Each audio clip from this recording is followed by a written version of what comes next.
wabarakatuh.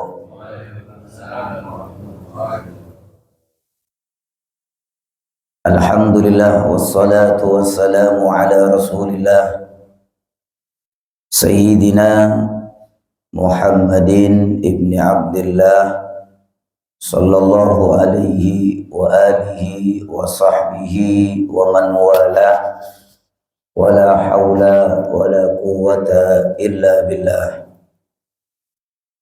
Subhanaka la ilma lana illa ma 'allamtana innaka antal alimul hakim.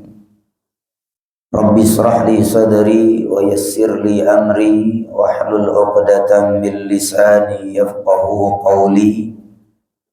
Wa kashafna anka ghita'aka fabasaruka al-yawma hadid. Allahumma salli wa sallim wa barik ala sayyidina wa habibina wa syafi'ina wa qurrati a'yunina wa maulana Muhammad al-fatih lima ughliq wal khatim lima sabaq nasiril haqqi bil haqq wal hadi ila siratikal mustaqim wa ala alihi wa sahbihi haqqa qadrihi wa miqdarihi al-azim. Amma ba'da.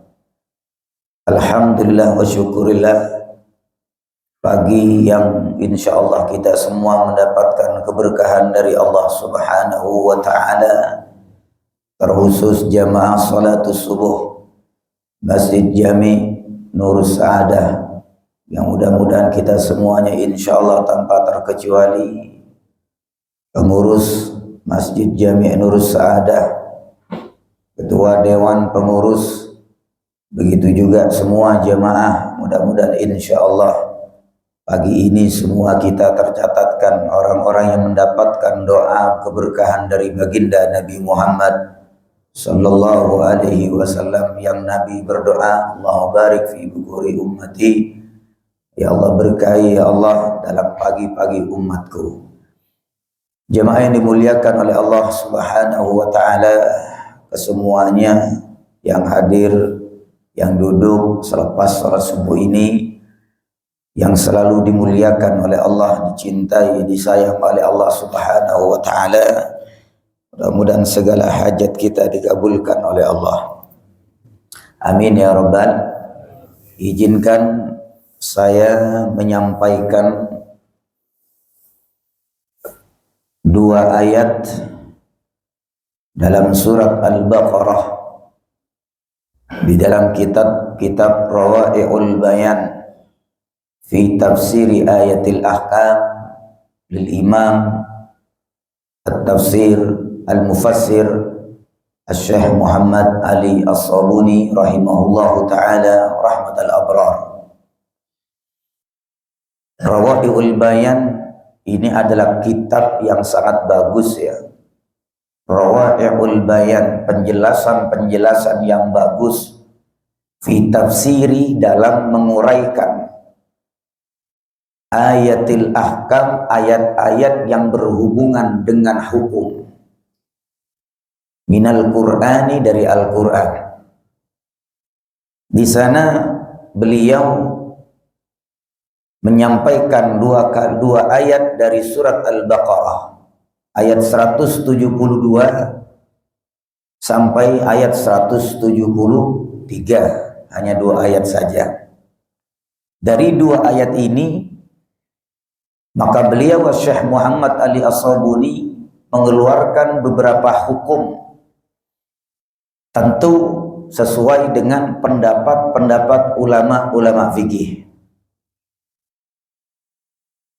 Allah menyatakan dan berkata dalam Al-Quran, surat Al-Baqarah ayat 172 sampai 172, 73 afwan. Bismillahirrahmanirrahim. Ya ayyuhalladzina amanu kulu min thayyibati ma razaqnakum washkuru lillahi in kuntum iyyahu ta'budun. Innama harrama alaikumul maitata waddama wa lahmal khinzir wa ma uhilla bihi li ghairillah faman ittara ghaira baghin wala 'adin fala itsma alaihi innallaha ghafurur rahim. Surat Al-Baqarah ayat 173 sampai 173. Cuman sebelum saya lanjutkan, ini kira-kira sampai jam berapa? Sekarang jam 5:10 menit. Biar tidak kebelabasan. Sampai jam berapa biasanya? Isya jam 6 tuh. Jam 6 kurang 9 menit. Baik. Allah berkata dalam surat ini, dalam surat Al-Baqarah ayat yang sudah dibaca barusan, ya ayyuhalladzina amanu, wahai orang-orang yang beriman, kulu min thayyibati ma razaqnakum washkuru lillah. Wahai orang-orang yang beriman, kulu, makanlah kalian. Ini penyebutan dalam ayat ini terkhusus orang yang beriman, ya. Berarti orang yang beriman ini selalu mendapatkan perhatian penuh dari Allah. Ini menunjukkan Allah ini benar-benar sayang sama orang yang beriman. Sampai makan aja diatur sama Allah. Makanya di sini kulu, makanlah kalian. Coba seorang ayah aja deh. Seorang ayah selalu bilang sama anaknya, "Nak, makan apa yang di dapur deh, dinyari sendiri ya. Udah makan aja yang ada." Nah, gitu. Ini kira-kira anak ini senang nggak kira-kira? Senang dapat perhatian. Begitu juga kita sebagai orang tua. Kita sudah jadi orang tua, anak memperhatikan orang tua. Ya, udah sarapan belum? Ya, udah makan siang belum? Ya, udah makan malam belum? Kalau belum, dibeliin. Ntar nyariin yang paling enak. Pengen seafood, pengen daging. Nah, gitu kan. Ini orang tua senang nggak kira-kira? Senang. Begitu juga kita dapat perhatian dari Allah. Wahai orang-orang yang beriman, makanlah kalian, kata Allah, min thayyibati ma razaqnakum, dari makanan yang bagus yang telah aku berikan kepada kalian, kata Allah. Ini pertama, perhatian yang sangat luar biasa Allah kepada orang mukmin. Tidak Allah katakan ya ayyuhan nas, wahai manusia, tidak. Karena masih banyak orang yang nggak beriman kepada Allah, dianggapnya mereka itu seenaknya dewe. Makan yang dilarang oleh Allah masih aja dimakan oleh mereka. Kita diatur oleh Allah agar kita dimakan makan yang baik. Washkuru lillah, yang kedua Allah ingatkan setelah itu, syukurlah kalian sama Allah. Kalau kalian syukur sama Allah, dalam ayat lain dikatakan la in syakartum la azidannakum wala in kafartum in adzabi lasyadid. Washkuru lillah, syukurlah kalian kepada Allah. In kuntum iyyahu ta'budun, jika kalian benar-benar menyembah kepada Allah. Ini baru ayat yang kedua yang menjadi titik poin nanti pembahasan kita sampai jam 6 kurang 10 menit. Ya.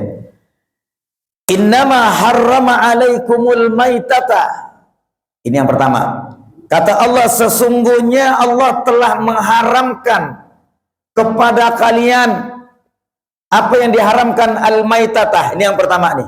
Al-maitatah, bangkai. Bangkai berarti kalau bicara masalah bangkai berarti umum ya. Ada bangkai hewan, ada bangkai manusia, ada bangkai jin, ada gak kira-kira? Jin mati jadi bangkai gitu kan. Manusia mati jadi bangkai kan gitu. Hewan mati jadi bangkai. Tapi yang dimaksud di ayat di sini adalah bangkai binatang, ya, binatang ya. Ya kalau manusia sudah jelas ya. Sudah jelas ya. Waddama, yang kedua darah. Nggak boleh buat kalian makan darah. Ya, darah. Walakhmal khinziri, yang ketiga dagingnya celeng. Nih, kita maknai dulu nih ayat, baru kita nanti kita kupas dari setiap yang apa yang diharamkan oleh Allah. Wa ma uhilla bihi li ghairillah, dan apa-apa yang disembelih dipersembahkan bukan untuk Allah. Kan ada orang nyembelih itu kan ada untuk kurban, untuk selamatan haji, untuk ini ya. Ada orang nyembelih hewan itu atau menyembelih hewan diperuntukkan demi untuk apa namanya? Sesajen ya, kayak gitu ya. Ya. Sesajen harus pakai sapi hitam, sapinya, giginya hitam, entar dilempar ke laut misalnya, sesajen ya, atau sejenisnya yang bukan untuk Allah, itu haram. Famanitturra, Allah melanjutkan, famanitturra, dan barang siapa yang menggunakannya dengan terpaksa, menggunakan atau makan bangkai, makan darah, makan celeng, daging celeng, makan sesembelihan yang diperuntukkan bukan untuk Allah. Ghaira bagin, tanpa menginginkannya, nggak ada keinginan untuk makan, karena ini kebutuhan masalahnya. Wala adin, dan tanpa melampaui batas atau tidak dijadikan kebiasaan. Ya. Beda ya kalau tiap hari di lemari esnya atau di kulkasnya ada daging babi masalah. Itu berarti kan sudah menjadi kebiasaan kan. Nah, seperti itu. Wala adin fala isma alaih, maka selama digunakan tidak menjadi satu kebiasaan dan itu menjadi kebutuhan, kepepet kalau ibarat fala isma alaih, maka tidak jadi masalah. Innallaha ghafurur rahim, sesungguhnya Allah ghafurun, menerima taubatnya atau memberikan pengampunan kepada umatnya, rahimun, memberikan kasih sayang. Baik, di sini Syekh Muhammad Ali As-Sabuni barulah kemudian menjabarkan secara tahlilul lafzi, secara lafaz, secara makna dengan global, disebutkan juga cara-cara baca wujuhul qiraat menurut pendapat-pendapat ahlu qiraat, lalu kemudian i'rabnya, lalu kemudian tafsir basit atau tafsir yang sangat singkat ya, yang sangat benar-benar diambil poinnya saja kalau ibarat seperti tafsirnya. Lalu kemudian di sini ada ahkamul syar'iyyah. Ini enaknya kita perwilbawan seperti itu. Anda yang bisa membeli kitab ini silahkan beli. Insya Allah harganya 1 juta susu 900 paling kurang lebih. Berarti sekitar 200-an, 2 jilid ya kitab ini. Ini bagus ya. Ini bahasanya dibaca di Jamiah Universitas, banyak dibaca di karya beliau ini. Karena di situ mengandung hukum-hukum masalah haji, masalah haid, masalah nifas, masalah ini, itu dikupas dari Al-Qur'an semuanya. Baik. Di antaranya kita bahas ini. Yang pertama, beliau menyatakan dalam hukum ayat ini, yang terkandung dalam ayat ini. Halil ma huwa hukmul maitatu minas samaki wal jaradi. Ma huwa hukmu al-maitah minas samaki wal jarad. Ini yang pertama nih. Insya Allah nanti di sini kalau nggak salah ada sampai 7 ya. 7 hukum yang dibahas di sini, yang dikeluarkan. Yang pertama, ma huwa hukmul maitah minas samaki wal jarad. Apa hukumnya bangkai? Bangkainya ikan dan bangkainya belalang. Bangkai ikan dan bangkai belalang. Baik. Tadhammanatil ayatu tahrimal maita wad dama wa lahmal hinziri wa ma uhilla li ghairillah. Ayat itu menjelaskan tentang keharaman. Ayat tadi menjelaskan tentang keharaman bangkai, darah, daging celeng dan binatang yang bukan untuk Allah. Fa ammal maitata fa hiya ma mata minal hayawani hatfa'an fihi min ghairi qatlin. Apa yang dikatakan bangkai itu? Bangkai itu nanti insyaallah berhubungan juga masalah kurban nanti ya, di hukum ini nanti insyaallah. Mudah-mudahan terus semangat insyaallah. Ini semangat gak kira-kira nih? Oke. Kalau antum semangat, saya tambah semangat. Antum ngantuk, saya lebih ngantuk. Kalau antum pulang, saya pulang juga. Ayo harus semangat. Ini hukum masalahnya. Ilmu itu tidak bisa diremehkan ya. Ilmu itu tidak bisa diremehkan. Tapi setidaknya walaupun kita tidur di tempat rumahnya Allah yang mulia, Raudhatul Jannah insyaallah. Seperti itu. Kalau mau tidur aja enggak apa-apa, Pak. Tapi jangan bawa bantal ya penting. Saya tahu kok namanya subuh ini sudah kerja capek ya 1 pekan. Waktunya sekarang istirahat, liburan, enggak apa-apa. Enggak apa-apa, tidur enggak masalah. Insyaallah pulangnya ilmunya manfaat. Itu aja. Yang dimaksud bangkai di sini adalah hewan yang mati dalam keadaan tanpa disembelih. Tanpa disembelih, itu bangkai. Yang kedua, au maktulan bi ghairi zakatin syar'iyyatin, atau disembelih, hewan disembelih tapi dengan tidak cara syar'i. Enggak baca bismillah, uratnya mungkin enggak kepotong, nah seperti itu ya. Ya, itu bangkai. Qauluhu sallallahu alaihi wasallam, uhillanana, baginda Nabi Muhammad berkata, uhillanana maitatani wadaman, dihalalkan bagi kami 2 bangkai. Ini 2 bangkai. Wadamani, dan 2 darah. Apa 2 bangkai itu? Kata Rasulullah, as-samaku wal jaradu. As-samaku wal jaradu. Ya, samak itu apa sih, Pak? Ikan ya. Ikan ya, samak itu ikan. Wal jaradu belalang. Belalang dan sejenisnya belalang lah. Ya, jangkrik yang buat makan burung dulu. Kan banyak di samping sini. Ada yang pernah makan belalang? Enak ya rasanya. Gurih itu, gurih. Gurih. Itu makanan dari zaman dulu, Pak. Bahkan dikatakan belalang ini diantaranya punya khasiat yang sangat luar biasa, diantara stamina. Terus kemudian bisa menyembuhkan luka.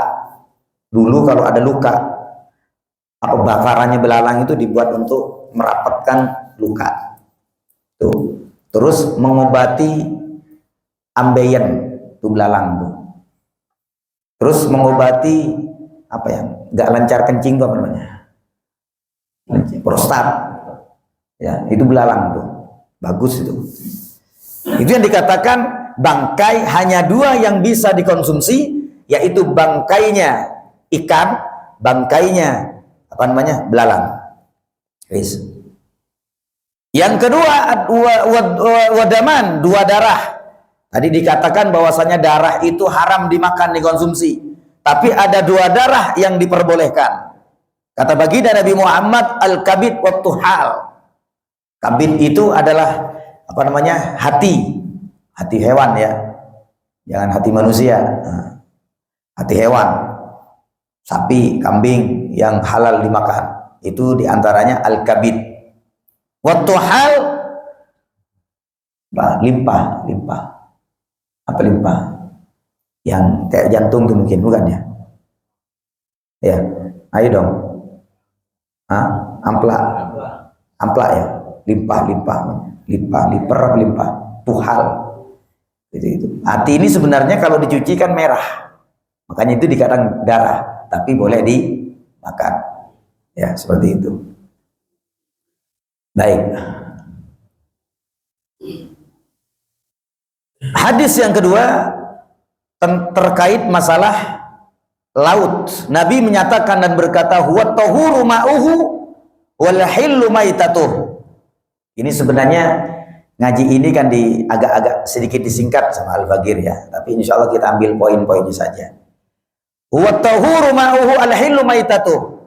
Laut ini airnya suci, lalu kemudian bangkainya halal. Bangkainya laut halal. Oke? Airnya suci, bangkainya halal. Pertanyaannya sekarang begini, apakah semua bangkai yang ada di laut itu halal? Ayo jawab, iya apa tidak?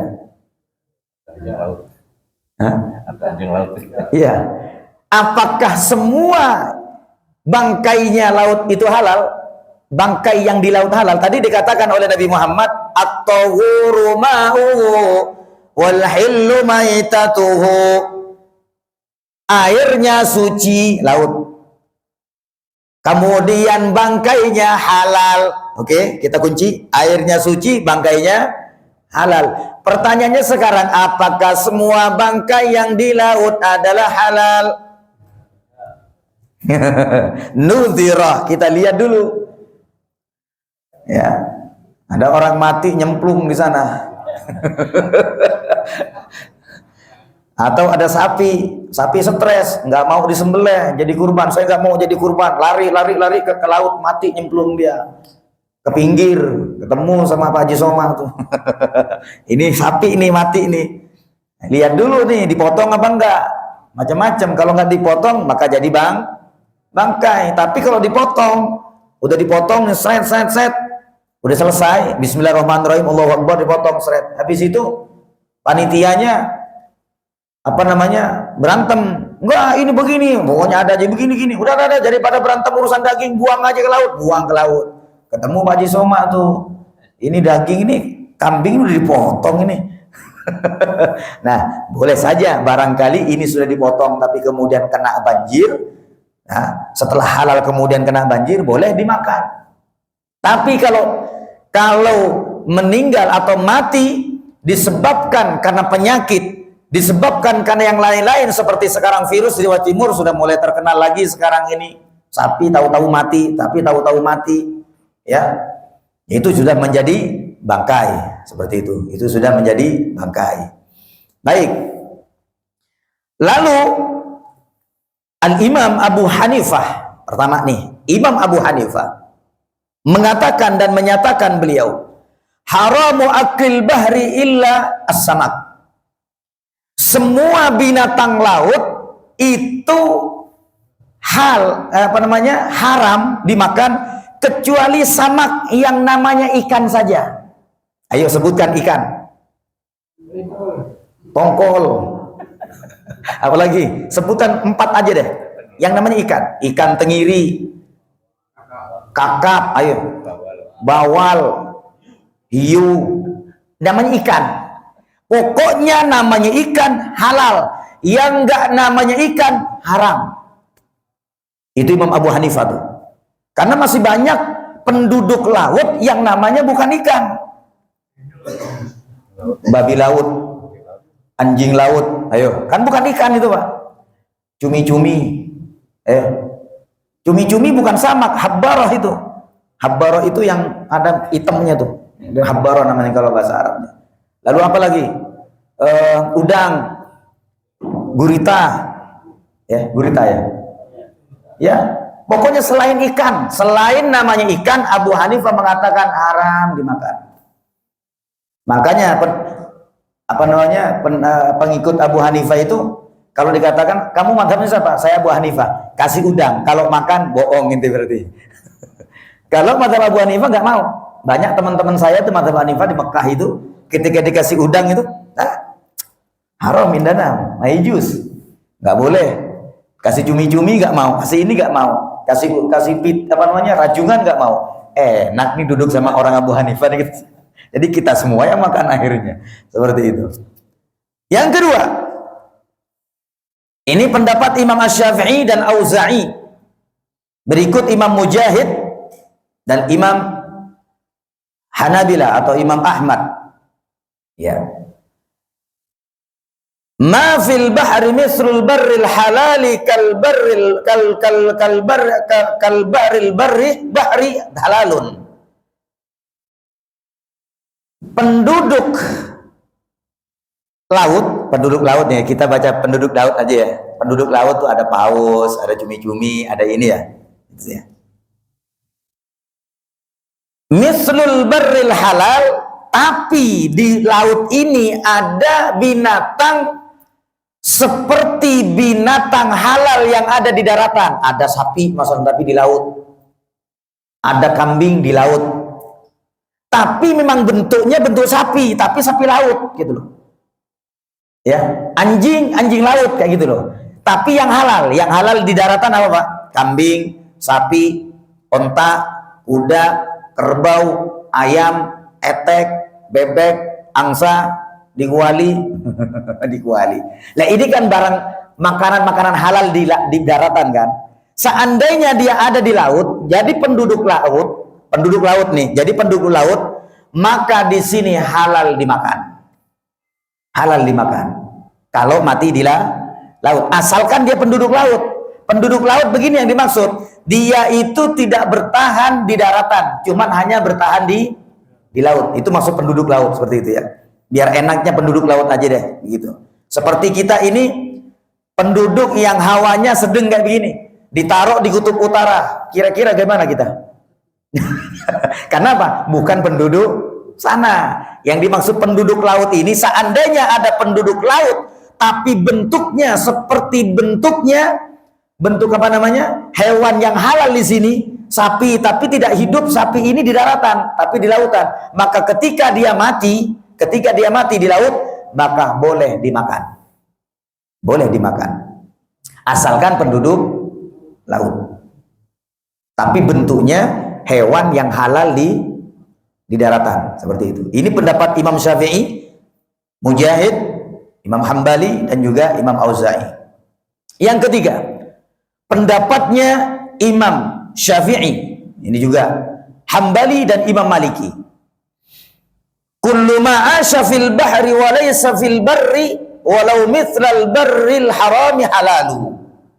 Setiap yang hidup di lautan, apa-apa yang hidup di lautan, penduduk laut, ya, walaupun bentuknya seperti binatang di daratan yang diharamkan, seperti anjingnya, seperti celengnya, tapi celengnya celeng laut, anjingnya anjing laut, maka ini boleh dimakan. Ini paling enak pendapat yang ketiga ini, paling umum. Apa aja pokoknya deh. Kalau anjing laut itu taruh di daratan, kuat gak kira-kira? Kayaknya gak kuat, gak bakal bertahan. Paling bertahan 2 hari 3 hari. Sampai dikatakan, terus bagaimana Ustadz? Putri duyung. Makan putri duyung nih. Lihat putri duyung ini, dia itu benar-benar jelmaan hewan apa bukan? Apa cuman kisah dongeng saja? Apakah putri duyung ini emang ada di laut? Yang digambarkan seperti di film-film, lalu kemudian bentuknya wanita yang cantik. Kan begitu. Seandainya ada, berbentuk seperti itu, tapi memang dia tuh binatang laut, maka boleh dimakan. Pendapat yang ketiga ini. Karena Allah mengatakan, hillul lakum saydal bahri wa ta'amuhu mata'an lakum walisayyarah. Dihalalkan bagi kalian, kata Allah. Apa yang dihalalkan?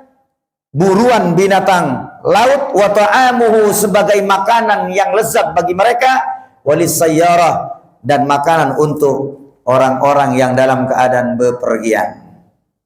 Ini yang pertama. Yang kedua,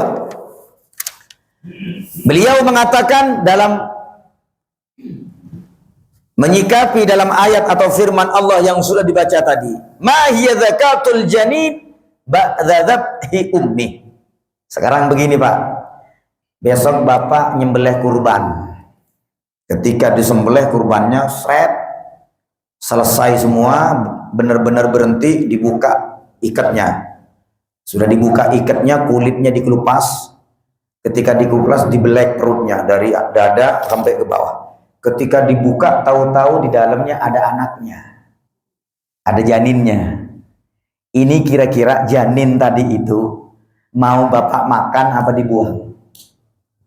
Kan mati tadi itu.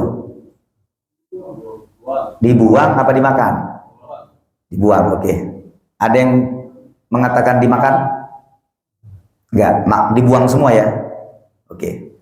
Kita lihat sekarang. Jangan kita menghukumi, biar ulama fikih saja. Ikhtalafal ulama fil janinil ladzi dhubihat ummuhu wa kharaja maitan hal yukal amla. Ulama berbeda pendapat, ulama fikih berbeda pendapat kalau ada binatang disembelih lalu kemudian di dalamnya ada anaknya, dimakan apa tidak? Ulama berbeda pendapat. Imam Abu Hanifah pertama yang mengomentari. Imam Abu Hanifah mengatakan ila annahu la yukal. Kalau besok Masjid Nur Sa'adah nyembelih kurban, tahu-tahu di dalamnya ada anaknya kurbannya, maka Abu Hanifah mengatakan la yukal, gak boleh dimakan.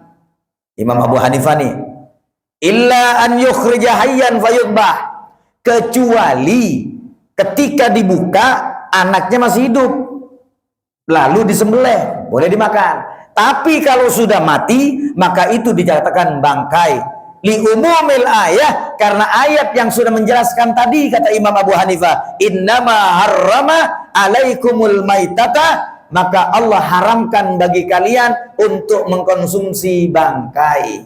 Ini kata Imam Abu Hanifah tidak disembelih secara syar'i, dia mati sendiri, maka nggak boleh dimakan karena menjadi bangkai. Imam Abu Hanifah mengatakan buang saja. Sekarang Imam Syafi'i, ini kan enak kalau ngomong begini Pak, kita kan nggak ngomong ke dapur kalau begini, ono kitabe ya ono dalile, ya kan ngono kan. Karena sekarang ini orang-orang ini aneh-aneh, sebagian orang di luar sana, kata siapa begitu. Saya nggak percaya sama ulama. Saya nggak percaya sama ulama. Ya kata ulama lah. Ini kata Imam Syafi'i mengomentari. Imam Syafi'i Abu Yusuf wa Muhammad. Beliau mengatakan ila annahu yukal. Imam Syafi'i mengomentari kalau itu terjadi makan saja, kata Imam Syafi'i. Li annahu muzakka bi zakati ummih, karena sesungguhnya bayi binatang, anak binatang yang mati dalam perut itu adalah ikut potongan-potongan sembelihan ibunya. Kalau sudah ibunya disembelih, otomatis yang di anggota tubuhnya itu ikut disembelih. Itu maksudnya begitu. Yaudah, potongan anaknya ini ngikut potongan sembelihan anaknya, ikut sembelihan ibunya. Kan sama ketika orang melaksanakan ibadah haji, umroh, atau sholat, usolli fardhus subhi raka'ataini mustaqbilal kiblati adaan lillahi ta'ala Allahu akbar, baca Fatihah, baca surat, ruku, masa ruku nawaitur ruku, mau tidal nawaitul i'tidal, mau sujud nawaitul sujud, enggak kan? Sudah sepaket dengan niat yang pertama sama. Gambarannya kata Imam Syafi'i, kalau sudah ibunya yang disembelih bismillahirrahmanirrahim, seret, maka ketika janinnya yang di dalam mati, maka sudah otomatis ikut potongan ibunya. Maka Imam Syafi'i mengatakan makan saja. Kalau besok terjadi seperti itu, maka kemudian apa yang sikap kita? Sikap kita pertama Imam Abu Hanifah dulu kita pakai. Gak boleh Pak, itu haram Pak. Buang saja, buang. Bilang sama temannya, taruh ke rumah aja. Jangan dibuang ke kali, mampet, ntar taruh di rumah. Sampai di rumah digule. Sampai di rumah digule. Ketemu aja mah, loh, Ustaz tadi katanya suruh dibuang itu kok dimakan. Iya, ini khusus bagi yang ngerti. Kenapa? Karena sampai di rumah ambil madhab Imam Syafi'i. Imam Syafi'i mengatakan boleh itu namanya akal-akalan namanya. Ya. Akal-akalan namanya. Jadi sekarang masa mau dibuangkan sayang, ya, karena sayang dibuat gule bisa juga terjadi orang 40-50 seperti itu. Ya, Imam Syafi'i mengatakan boleh. Imam Malik rahimahullah, beliau mengatakan intamma khuluquhu wa nabata sya'ru. Ketika anaknya dikeluarkan, lihat dulu. Kalau sekiranya sudah sempurna, kupingnya sudah ada, kukunya sudah ada, bulunya sudah tumbuh, sudah ada, ukilah, makan, kata Imam Syafi'i kita Malik. Wa illa fala, kalau belum ada kupingnya, belum sempurna kakinya, kukunya belum ada, bulunya apalagi belum tumbuh, maka jangan dimakan. Jangan dimakan. Ini kalau kita mendapatkan anak potongan hewan yang ada di dalam perut. Kalau masih hidup bagaimana? Nggak jadi khilaf kalau masih hidup. Kalau hidup ambil, potong, makan. Udah jelas itu sudah. Seperti itu ya. Baik. Kira-kira di sini ada bertanya nggak kira-kira? Silahkan kalau yang ada bertanya. Kalau enggak kita lanjutkan. Nggak ada bertanya? Silakan. Waalaikumsalam warahmatullahi wabarakatuh. Ya. Kita mau korban tanpa duit, utang, apa itu bisa korban? Kurban tapi utang. Berarti tidak. Jadi Islam itu tidak pernah memaksa ya. Tidak pernah memaksa. Nah, makanya sampai Nabi mengatakan ittaqullaha mastata'tum. Takwalah kalian semampu kalian. Apalagi ini dalam hal sunnah ya, kalau ibarat kurban sunnah sampai ngutang. Kalau ngutangnya begini, yang tahu keuangan kan kita. Kita sebenarnya besok ini habis hajian, besok ini habis hajian 2 hari keluar uang saya ada di orang.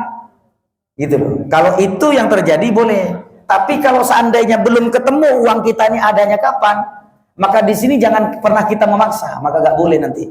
Takutnya nanti ketika dia nggak bisa bayar, justru dia melakukan sunnah, lalu kemudian punya kewajiban yang memang dia harus dibayarkan. Ini kan nanti menyalahi. Kalau nanti syariat lalu mengatakan boleh hutang semua kan susah nanti Pak. Ya, hutang semua nanti susah kalau hutang semua. Sama halnya ketika Nabi ditanya, ketika Allah mengatakan walillahi 'alan nasi hajjul baiti man istata'a ilaihi sabila. Wajib buat kalian itu haji bagi yang mampu. Kan begitu kan? Lalu kemudian ada sahabat tanya kepada Rasulullah, "Ya Rasulullah, afi kulli am, apakah setiap tahun ya Rasulullah?" Nabi diam. "Apakah setiap tahun ya Rasulullah?" Nabi diam. "Apakah setiap tahun ya Rasulullah?" Nabi diam. Nabi mengatakan enggak. Kalau saya mengatakan iya, nanti jadi wajib nanti akhirnya. Enggak, kata Nabi Muhammad, setahun sekali, seumur hidup sekali, itu pun bagi yang mampu. Jadi banyak hal-hal yang kadang-kadang, memang kadang-kadang kita ini selalu memaksakan diri seperti itu. Kurban ini adalah sunnat muakkadah. Sunnat yang dianjurkan, yang benar-benar dianjurkan, pahalanya besar. Tapi kalau tidak punya, tidak usah maksa-maksa. Kita punya nggak cukup, nggak usah. Apalagi pakai ngutang, seperti itu. Nggak jelas dapat apa enggak, kerjaan gak jelas, ngutangnya ngutang beli sapi lagi. Ngutang dong berapa? 20 juta, buat apa? Mau kurban namanya sapi, gitu. Buat 7 orang, duit Anda nggak? Justru itu. Kerjaannya gak jelas, gajinya kagak jelas, maka di sini hindari saja daripada nanti dia akhirnya meninggalkan demi untuk sunnah, tapi meninggalkan bekas-bekas kewajiban tanggungan yang wajib harus dia tunaikan. Seperti itu. Jadi kalau sudah ada, bismillah, jangan pelit. Kalau nggak ada, ya tinggalkan saja. Itulah Islam. Itulah Islam. Waalaikumsalam. Jazakumullah khair. Ya. Waalaikumsalam. Itu kan kalau di laut itu kan ada binatang yang laut yang hidupnya 2 alam, seperti pitik ketem yang diikat kaki itu. Itu kalau di darat kan masih bisa hidup sampai beberapa hari, Ustaz. Nah, di laut juga bisa hidup. Itu pun dimakan ya? Di darat hidup apa enggak? Kalau di darat hidup deh, Ustaz. Sampai beberapa hari bisa itu diikat kakinya itu. Ya kalau masih ada batasan waktu. Sekarang pertanyaannya begini Pak, kepiting dengan rajungan itu apa bedanya? Kalau rajungan itu kan itu dia hidup satu alam, dia di laut aja itu. Ya, ini yang rajungan yang boleh. Ulama sebagian mengatakan kepiting nggak boleh dimakan, rajungan yang boleh, karena rajungan ini di bawah itu tidak bisa dikeluarkan, mati itu rajungan. Makanya yang dihilafkan sama ulama adalah kepiting. Sekalipun ada seperti, kalau nggak salah nanti kita akan ini, kalau nggak salah ada sebagian ulama yang mengatakan kepiting itu halal, tapi aksarul jumhur ulama mengatakan kepiting nggak boleh karena hidup di 2 alam, seperti itu. Yang boleh itu rajungan. Cuman saya sampai sekarang tuh nggak bisa bedakan antara kepiting dengan rajungan. Kayak apa kepiting dengan rajungan? Apa perbedaannya? Kalau kepiting yang warnanya agak hijau hitam itu badan itu kan, Sehingga Oh. kalau dijual itu kan di pasar itu masih diikat kakinya, dia masih hidup. Oh, iya, pernah saya lihat itu. Masih hidup itu. Mm-mm. Jadi kalau dimati enggak. Itu bukan rajungan itu. Itu kan rajungan kakinya panjang deh. Oh gitu. Oh yang merah kadang-kadang. Ada merah itu. Iya. Itu dekat alam. Iya. Nah itu kalau yang dirajungan itu kan di darat juga hidup dia. Iya. Mereka bilang di pasar orang beli banyak orang Islam juga yang beli. Iya. Khilaf itu Pak. Ulama tentang masalah kepiting hilaf. Masalah kepiting hilaf. Tapi Indana Syafi'iyah kepiting nggak boleh. Baik. Ya, intinya yang hidup di dua alam itu tidak boleh dikonsumsi, tapi hidup dalam satu alam, apakah di lautan atau di daratan, maka dilihat dulu. Kalau di daratan, ya tentu yang sudah ditentukan, yang halal, kayak sapi dan sejenisnya. Yang bertaring-taring, yang buas nggak boleh, yang menjijikkan seperti tikus nggak boleh, ular nggak boleh, nah begitu kan ya. Ya, kodok nggak boleh, seperti itu. Akan kodok ini hidup dua alam, kodok itu seperti itu ya. Seperti itu ya. Pokoknya inti kaidah kita hidup di dua alam nggak boleh. Itu Indonesia ya. Hidup dua alam nggak boleh dikonsumsi. Rajungan kalau yang di laut yang dua alam, yang satu alam itu namanya rajungan. Hampir mirip memang tadi, cuman ada beberapa tipe yang memang ada perbedaan seperti itu. Baik. Kurang 5 menit lagi. Satu hukum dari ayat ini kita keluarkan lagi. Silakan. Di awal surah tadi, di awal surah itu ya ayyuhalladzina amanu. Sekarang yang dikonsumsi orang-orang beriman ayam-ayam potong yang tidak menggunakan syar'i. Bagaimana itu hukumnya? Tidak boleh, haram Pak. Ayam potong itu kan? Ayam potong. Ya ayam potong. Iya. Kan menurut syar'i kan harus dengan syar'i. Tapi dikonsumsi oleh orang-orang beriman. Yang nggak syar'i yang kayak apa contohnya? Biar kita bisa menghukumi Pak. Bapak mengatakan bahwasanya yang nggak syar'i. Contohnya yang nggak syar'i kayak apa? Jangan-jangan sudah benar gitu maksudnya. Contoh seperti apa yang nggak syar'i? Yang tidak menggunakan syar'i, Pak. Lah iya. Kalau ayam hantam-hantam aja begitu. Sekarang dikonsumsi sama Oh enggak, kita kan nggak tahu Pak. Masa iya kita mau nyembelih mungkin Bismillah, Bismillah enggak. Barangkali sudah Bismillah dia, Bismillah. Saking dari ahlinya cepat Bismillah, Bismillahirrahmanirrahim. Begitu. Saking dari cepatnya. Kalau kita bagi pemula masih gini dulu nih, Bismillahirrahmanirrahim, masih yasin dulu, tahlil dulu. Kalau yang sudah ahli udah cukup Pak. Bismillah, udah cukup. Ayam itu kan kecil uratnya, beda dengan sapi ya. Sapi itu besar Pak, apalagi kena kulit yang tebal. Jadi makanya tidak bisa kita hukumi itu nggak syar'i. Tanya dulu Pak, baca Bismillah enggak? Kecuali yang motong non Muslim. Kalau yang motong non Muslim sudah jelas kagak sah, karena nggak bakal baca Bismillah. Bismillahnya pun kagak sah. Ya, seperti itu ya. Makanya terkaitkan ini juga permasalahan seperti permasalahan motong kurban. Motong kurban itu orang non-muslim nggak boleh. Syaratnya itu adalah orang muslim yang mengerti ilmu cara motongnya. Banyak yang pertanyaannya sekarang begini.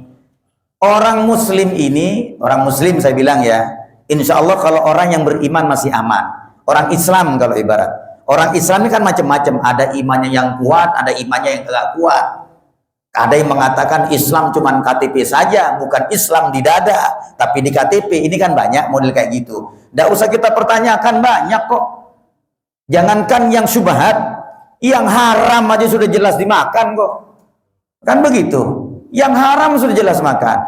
Air putih saja yang mutlak boleh.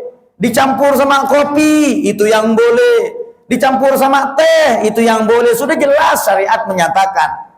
Tapi kenapa dicampur alkohol sudah dikatakan nggak boleh? Itu namanya oplosan, bikin mabuk, masih diminum. Padahal ditanya anaknya siapa? Mohon maaf Pak Haji sebelah. Anaknya Pak Haji lagi. Anda Islam, Muslim apa non Muslim? Islam. Jangankan anaknya, bapaknya kadang-kadang mengkonsumsi juga.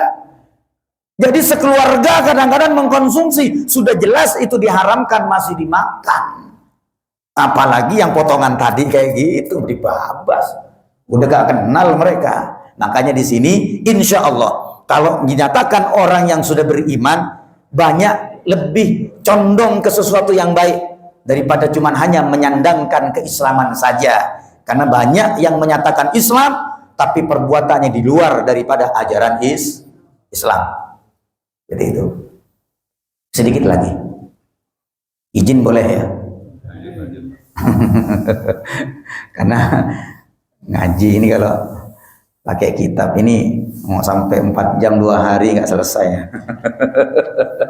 Seperti itu ya, makanya saya kalau ngisi-ngisi kuliah atau kuliah subuh atau di mana ya, senang saya pakai kitab Pak, enak kalau pakai kitab ini, mantap yang dengerin juga mantap gitu loh.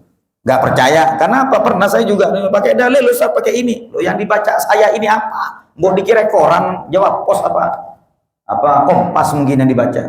Ayat dari tadi dibaca, hadis dibaca, masih tanya pakai dalil. Udah kitab di depan saya masih minta pakai dalil. Ini kan orang-orang sekarang aneh. Nyatanya dia tidur mimpi Nyai Roh Kidul, tahu-tahu bangun. Banyak seperti itu. Jadi enak kalau pakai kitab, insya Allah seperti itu. Jadi sekarang ini kembali kepada tadi masalah potong tadi itu ya kan, terkait juga masalah penyembelihan kurban ya. Jadi memang harus orang-orang yang ahli yang motong. Di samping dipersiapkan ilmunya, keberaniannya, alat potongnya dan tata cara memotongnya. Dalam hukum fikih itu memang sudah diajarkan bahwasanya motong itu yang pertama, hadis Nabi mengatakan jika engkau memotong fa'asinu minadz dzabah, maka ketika engkau memotong potongan baguskanlah dalam potonganmu. Adabnya bagaimana potongan hewannya diadabkan dulu ke kiblat. Kita juga baca bismillah, siapkan pisau itu macam-macam, ada yang kadar karatnya itu cepat, ada yang kadar karatnya itu lambat, ada yang dari stainless, nggak boleh motong pakai kuku, nggak boleh motong digigit. Mungkin ada orang terkuat di sini Nur Saadah, gigitannya kuat, bilang sama Pak Jagalnya, Pak Jagal, kita punya alat potong yang canggih. Kemarin juara dunia jamaah saya terkuat giginya, akhirnya giginya kambing dipotong, dan giginya. Maka di sini nggak boleh. Potong itu harus pakai pisau, pisaunya harus tajam. Bagaimana menentukan pisau tajam kalau antum belum bisa? Di sini ada Pak Jagal nggak kira-kira? Di sini ada yang saya motong nggak Jagal? Nggak ada. Antum siapkan pisau yang terbagus itu Helder, made in Jerman. Itu bagus, ketahanannya pisaunya cakep. Ini masalah pisau dulu Pak ya. Biar nanti barangkali mungkin Masjid Nur Saadah bakal beli itu untuk kegiatan-kegiatan masjid ketika ada kurban atau kegiatan-kegiatan yang lain. Itu kekuatannya luar biasa. Helder, Jerman, cap garpu. Kalau kepengen tahu, di rumah saya ada 3. Boleh silakan dibawa asal harganya cocok. Ada Victorio, ya, yang dari Italia, yang dari Perancis ada. Saya punya segini. Saya pakai motong selama 4 tahun masih belum diasah sampai sekarang. Dan enak saja. Saya motong itu kurang lebih hitungan 2,5 detik. Tek, tek, udah selesai. Jangan motong sampai begini-begini. Itu kalau motong begini-begini, itu Mbak ngomong gimana? Tahu artinya? Cepat, cepat. Minta dicepatin itu. Oh, nggak mati-mati saya ini. Karena hewan kurban ini sama ketika dia diperuntukkan, dia tahu. Hewan kurban ini ketika dijadikan untuk kurban litaqarrub ilallah, maka dia tuh girangnya luar biasa. Jangan dipikir ketika ada hewan kurban mengeluarkan air mata, itu takut dan sedih, enggak. Itu girang itu. Setiap binatang yang bernyawa, itu mesti sambung kepada Allah Subhanahu wa ta'ala. Biawak saja bisa menyatakan Islam dan beriman kepada Nabi Muhammad. Apalagi kepada Allah Subhanahu wa ta'ala. Jadi ketika hewan diperuntukkan untuk kurban, itu girangnya luar biasa. Biar cepat, ayo tajamkan pisaunya. Caranya bagaimana menentukan pisau yang tajam? Asah dulu. Tapi asah yang orang yang pandai. Sampai kemudian temu titik terangnya. Antum coba di rumahnya kalau ada pisau, begini kan. Kalau jalannya rata, tanpa ada goresan atau gertan sedikit, maka sudah cakep berarti. Cara yang kedua, pelankan. Ini ujung pangkal di garis begini pelan-pelan. Kalau belum masih lancar, berarti aman. Kalau masih ada geret, berarti ada yang jiping. Matanya masih rusak berarti. Jangan digunakan untuk motong. Sepik pisau untuk motong beda, untuk seset beda, untuk cacah beda. Jangan motong dibuat cacah, hancur.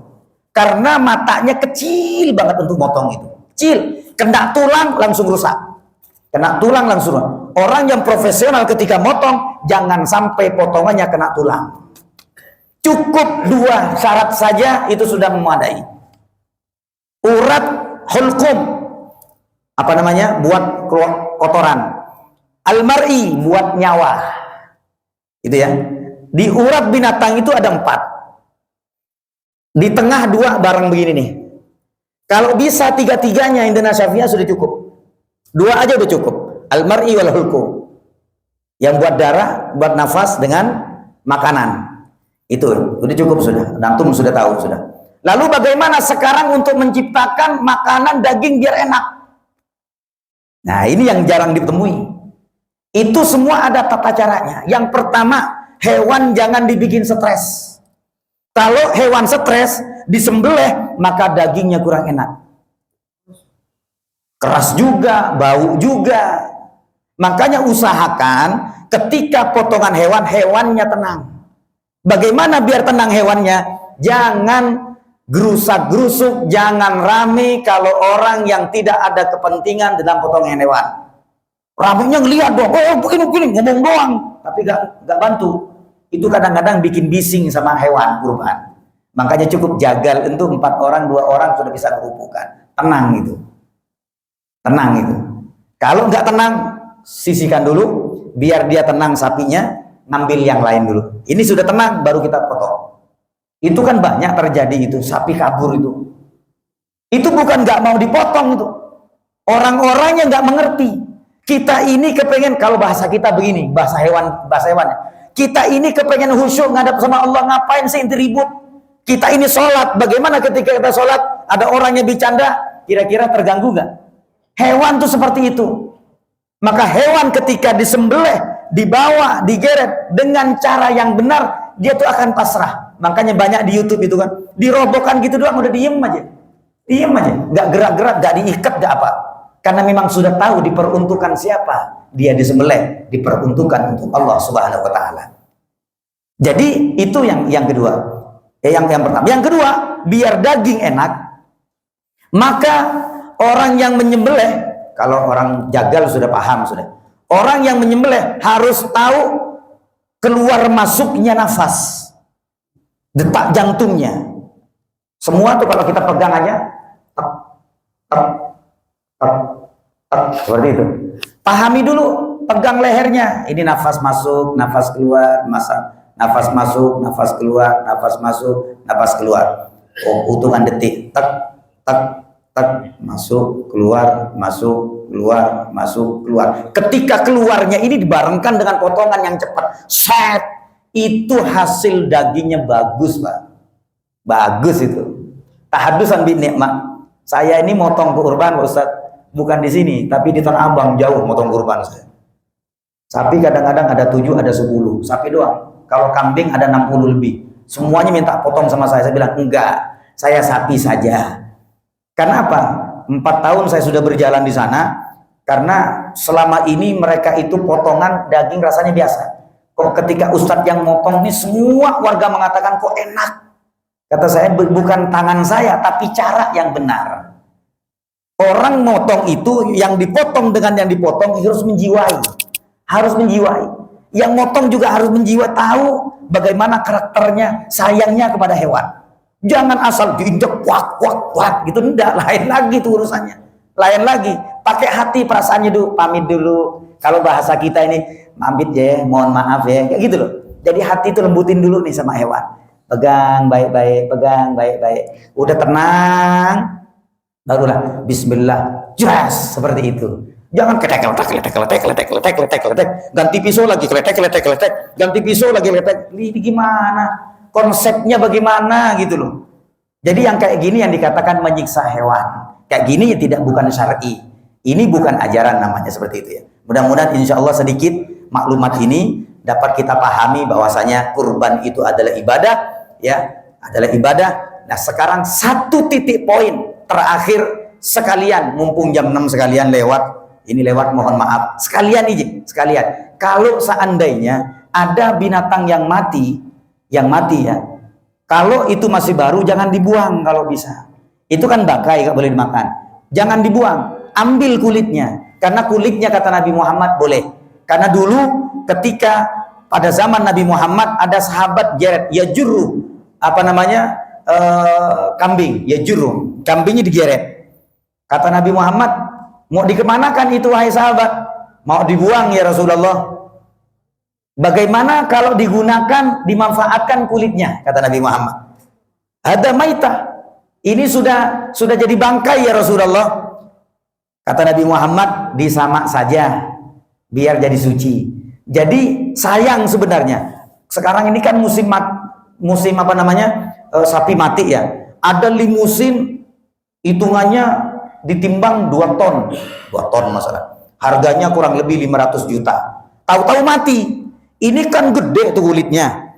Lalu kemudian kata jemaah, udah karena ini memang sudah bangkai, dalam syariat tidak boleh digunakan, udah dikubur saja. Kalau bisa jangan dikubur, ambil dulu kulitnya, dimanfaatkan. Itu dalam fikih diperbolehkan. Yuntafa, tidak boleh dimakan, tapi untuk digunakan, dimanfaatkan kulitnya boleh. Untuk apa Ustaz? Untuk jaket. Untuk apa? Kulit, dompet, dan sebagainya. Jok motor, jok mobil, beduk. Kan lumayan beduk buat jamaah masjid Nurul Saadah contoh mungkin seperti itu. Bikin beduk besar gitu kayak jadi bem. Bukan gede kan tuh. Bem ya. Lalu buat hadroh. Lalu bagaimana caranya, metodenya? Metodenya lihat. Yang pertama, kuliti dulu. Ini kan sayang kalau dibuangkan.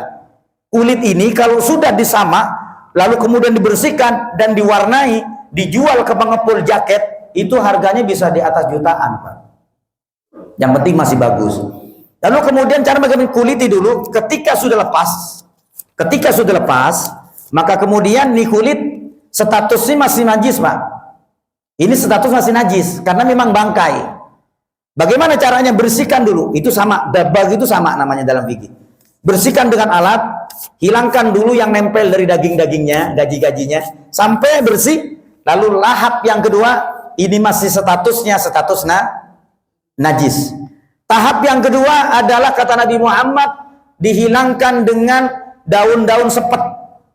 Sepet diantaranya juga daun bidara, itu sepet ya. Daun bidara. Diambilkan dari yang suci, daun bidara. Atau kulitnya manggis. Kulitnya manggis juga sepet. Diusapkan aja, dilumuri sambil digosok-gosok. Lalu kemudian ini masih statusnya suci apa najis? Masih najis. Karena daun bidara suci ketemu dengan najis, jadi najis. Atau diambilkan dari barang yang najis, biar untuk supaya netralit. Dari apa? Dari kotoran burung. Kotoran burung itu keras, Pak. Di sini mungkin kalau ada teman-teman penjual burung, bisa dipastikan burung ini kalau sudah kena cat mobil bisa ngelupas. Itu keras kotoran burung itu, burung dara itu diantaranya. Makanya boleh pakai yang najis ini dilumuri, dipanas, itu kan panas. Selesai itu, baru kemudian ini statusnya masih najis. Lalu kemudian bersihkan, guyur sama air, baru jadi suci, selesai. Itu disamak dulu. Ketika diselesai, sayang juga ini, dipotong kecil-kecil, jadi kerupuk ramba. Enggak boleh digunakan dimakan. Digunakan intifa, itu namanya intifa. Intifa ini dijadikan manfaat buat lapisan meja dan sebagainya. Enggak boleh suci, ini suci. Setelah suci buang bulunya, atau kalau enggak taruh di masjid, dipentang jadi beduk, taruh di tim hadroh jadi hadroh, taruh di tukang sepatu jadi sepatu, tukang jaket jadi jaket. Jangan dikasihkan ke tukang rambak, nggak boleh, karena nggak boleh dimakan. Lalu kemudian ini ketika suci dibersihkan kulitnya kalau bisa tuh, kulitnya dibersihkan, bulunya dibersihkan. Setelah bulunya bersih, tinggal kulitnya murni kulit. Lalu kemudian jemur dan warnai. Warna hitam, warna merah, warna hijau, warna biru, juallah ke pengepul, harganya jutaan sudah. Seperti itu caranya. Tapi kalau sudah bangkainya sudah menjadi bangkai yang busuk, maka nggak boleh digunakan, udah buang saja seperti itu. Jadi manfaatkan ya. Karena sebagian itu ada yang baru berapa jam mati langsung dikubur, sayang kulitnya. Jadi begitu cara syariat untuk memanfaatkan. Mudah-mudahan insya Allah sedikit apa yang bisa sampaikan. Mohon maaf sekali lagi waktunya lebih daripada yang sudah dijadwalkan, karena memang ini harus saya sampaikan. Mudah-mudahan insya Allah jadi pahala dan ladang pahala untuk kita semua. Mudah-mudahan antum sehat walafiat. Mudah-mudahan tahun ini semuanya haji semua insya Allah. Yang kencang Pak, tahun ini haji semua insya Allah. Kepengen nggak kepengen? Berangkat atau nggak berangkat? Berangkat. Jadi kapan hajinya Pak? Besok gitu loh Pak. Kalau ditanya kapan hajinya? Besok. Kapan umrohnya? Besok. Jangan bilang kagak tahu, jangan bilang kagak punya uang, jangan bilang belum siap. Siap besok. Yang penting kita sudah menyatakan besok. Berangkat gak berangkat urusan Allah. Urusan Allah, urusan haji jangan pernah mengecilkan hati kita. Karena Allah yang menyampaikan, bukan kita.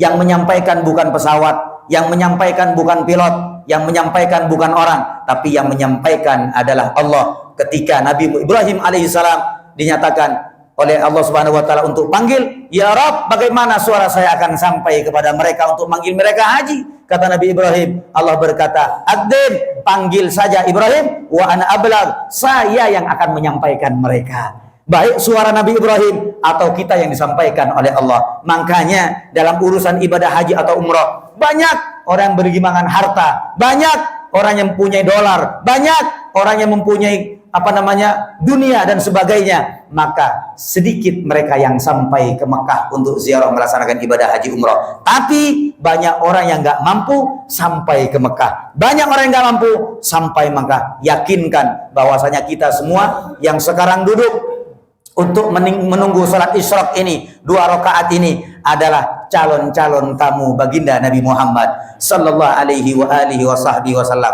Banyak uang enggak banyak uang, punya utang enggak punya utang, katakan saja besok saya haji. Besok saya haji ya Rabb. Labbaik Allahumma labbaik, labbaik Allahumma labbaik, labbaik Allahumma labbaik. Setelah itu pasrahkan sama Allah, niatkan mulai sekarang. Ketika kita meninggal besok, kita sudah meniat untuk melaksanakan ibadah haji. Mudah-mudahan insya Allah urusan kita dilancarkan oleh Allah, dimudahkan oleh Allah, rizki kita diluaskan oleh Allah, dimudahkan oleh Allah, bahagia dunia akhirat, senang dunia akhirat. Lalu kemudian hajat-hajat kita dikabulkan oleh Allah, penyakit-penyakit kita diangkat oleh Allah Subhanahu wa taala ala hadhihi niyyah wa niyatin salihah ila hadratin nabi sirril Fatihah. A'udzu billahi minasyaitonir rajim. Bismillahirrahmanirrahim. Alhamdulillahi rabbil alamin. Arrahmanir rahim. Maliki yaumiddin. Iyyaka na'budu wa iyyaka nasta'in. Ihdinas siratal mustaqim. Siratal ladzina an'amta 'alaihim ghairil maghdubi 'alaihim waladdallin. Amin. Ini saja yang disampaikan. Mohon maaf sekali lagi bila mana banyak kesalahan ucapan sengaja atau tidak sengaja. Waktu yang terlewatkan mohon maaf, dibukakan pintu maaf yang seluas-luasnya. Yang benar dari Allah, yang salah dari Al-Fakir. Hadanallahu wa iyyakum wa la'afu minkum. Assalamualaikum warahmatullahi wabarakatuh. Waalaikumsalam warahmatullahi wabarakatuh. Alhamdulillah, terima kasih. Kemudian yang sampai ke masyarakat 40. Mudah-mudahan apa-apa yang